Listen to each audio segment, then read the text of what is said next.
모든 인간관계의 씨앗은 소통인데요. 그것도 아주 사소한 소통의 습관이 중요하다고 합니다. 어떤 소통의 씨앗을 뿌리느냐에 따라서 갈등이나 불행의 열매가 열릴 수도 있고요. 반대로 행복이나 이 사랑이란 열매가 맺힐 수도 있습니다. 자, 누구의 인격이 좋고 나쁘고를 떠나서 이 행복한 열매를 가져오는 소통 시크릿이 무엇인지를 알고 나면 부부 행복은 정말 손쉽게 얻을 수 있습니다. 안녕하세요. 자, 보통 사람들에게 희망과 혁신을 동기부여하는 유튜브 대학의 이두용입니다. 반갑습니다. 자, 오늘은 인생의 목표인 행복한 삶 만들기 편으로 부부간의 행복과 사랑이란 열매를 가져오는 소통 시크릿 팁을 저의 경험을 바탕으로 말씀을 드리려고 합니다. 자, 행복한 부부 되기 정말 어렵지 않습니다. 자, 한번 끝까지 들어보시고요. 행복한 삶을 살기 위한 이 터닝 포인트가 되시길 간절히 바랍니다. 자, 부부관계는 물론 상당 부분 인간관계의 갈등은 아주 사소한 일에서 비롯되고요. 그것이 점차적으로 감정적으로 격앙되는 상황으로 번진 것이 대부분입니다.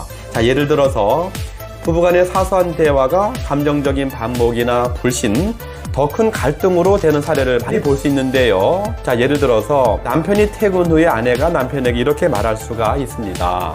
여보, 자기가 벗은 양말은 제대로 치워야지 뭐야. 퇴근하자마자 또 잔소리네. 왜 이게 잔소리야? 당신 이상하네.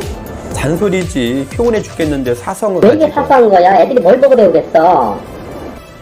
자, 각자는 이성적이고 논리적인 대화라고는 하지만 이 사소한 일에서부터 이 서로의 신뢰나 정 그리고 사랑을 깨트리는 그런 나쁜 소통의 사례입니다. 자, 또 다른 사례를 들어보겠습니다. 여보, 시장 같이 갈까? 자, 피곤해 내가 거길 왜 가? 아니, 짐이 좀 무거워서 그러니까 같이 가지면 어디 덧나나? 그래, 덧난다. 꼭 쉬려고 하면 어딜 가재? 언제 같이 가주기나 했나? 아휴, 참 물어본 내가 바보지. 됐어. 자, 이 경우에도 각자의 일상이 이성적이고 논리적인 대화 같지만 사실은 부부간의 정이나 사랑을 깨트리는 아주 나쁜 소통 중에 하나죠. 이러한 사소한 나쁜 소통이 반복되다 보면 그나마 남아있던 정이나 부부간의 신뢰가 메말라 버리게 되고요. 남만도 못한 대면대면한 부부관계가 되는 거죠. 자, 우선 아내도 양말은 제대로 치우지 뭐야. 라고 말하기보다는 당신 하루 종일 피곤했지. 자, 미안하지만 양말 좀 잘 치워주면 안 될까? 라고 상대방의 감성을 순화하는 또는 선한 마음을 동기부여하는 소통 기술이 중요합니다. 자, 남편도 퇴근하자마자 또 잔소리네 라고 말하기보다는 자, 미안, 알았어 라고 단순하게 알았어 라고 긍정적이고 협조적인 마인드를 습관하는 것이 중요합니다. 자, 아내도 단순히 요구하는 말투로 여보, 시장 같이 갈까? 라고 대놓고 말하기보다는 자기랑 오붓하게 시장 가고 싶은데 어쩌지? 라고 말하면 좋고요.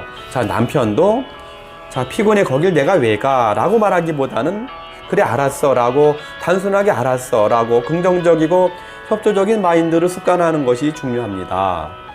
자, 이런 부부간의 소통은 인격이나 또는 이성이나보다는 그 사람의 마인드의 문제이고요. 또는 소통 습관의 문제입니다. 단순하게 알았어 라고 긍정적이고 협조적인 마인드로 습관하는 것은 그리 어렵지가 않습니다. 자, 사실상 인코 부부처럼 정과 사랑으로 행복하게 살아가는 부부들이 많이 있는데요. 자, 그들의 인격이나 또는 지혜가 훌륭해서라기보다는 상대를 대하는 기본 마인드가 긍정적이고 협조적인 소통 습관이 몸에 밴 경우인데요. 이 사소한 일에서부터 자기 중심적인 이성이나 논리적인 소통이 이 결국은 부부 모두에게 부정적인 결과를 가져온다는 사실을 잘 알고 있기 때문입니다. 자, 더욱 중요한 것은요.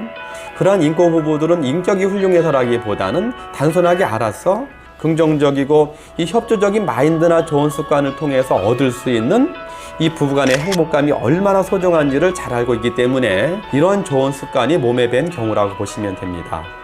자, 그래서 인간관계에서 거의 90% 이상이 이 사소한 일에 대해서는 언제든지 알았어, 미안해, 괜찮어, 잘했어, 뭐가 어려워 라는 이 긍정적이고 남의 상황을 배려해주는 마음 또는 사소한 작은 일에 대해서는 언제든지 져줄 수 있는 마음을 준비해 놓는 것이 중요합니다. 자, 큰 돈이나 지식이나 인격이 필요한 것도 아니고요. 작은 소통 습관의 문제이거든요. 자, 얼른 실천해 보시길 바랍니다. 자, 오늘 영상을 마무리해 보겠습니다. 자, 말 한마디가 천냥빚을 갚는다는 말 정말 중요합니다. 인생의 목표인 행복도 이런 사소한 소통이 모여서 만들어지게 되죠. 사소한 일상의 일에서만큼은 나보다는 상대방의 상황이나 마음을 존중해주는 마음, 그리고 배려해주는 마음, 또는 져주려는 마음을 준비하면 어떨까 싶습니다. 내가 확신하는 아주 중대한 일이 아니라면 상대를 이성이나 논리로 이겨보려고 하는 이런 자기중심적인 찌질한 나의 마음이 자신은 물론 온 가족의 행복을 망치는 결과를 가져올 수 있다는 사실을 알았으면 참 좋겠습니다.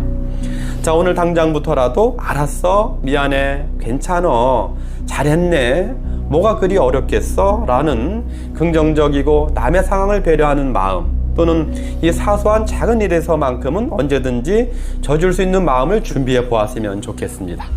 자, 우리의 모든 보통 사람들이 행복해지는 그날까지 보통사람 유튜브 대학의 행복소통 시크릿, 이 신바람 운동은 계속될 것입니다.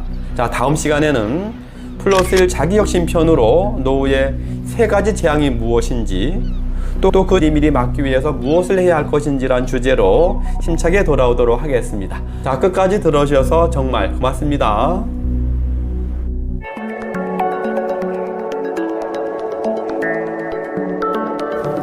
저희 영상이 도움이 되셨나요? 아래 구독과 좋아요를 부탁드리고요.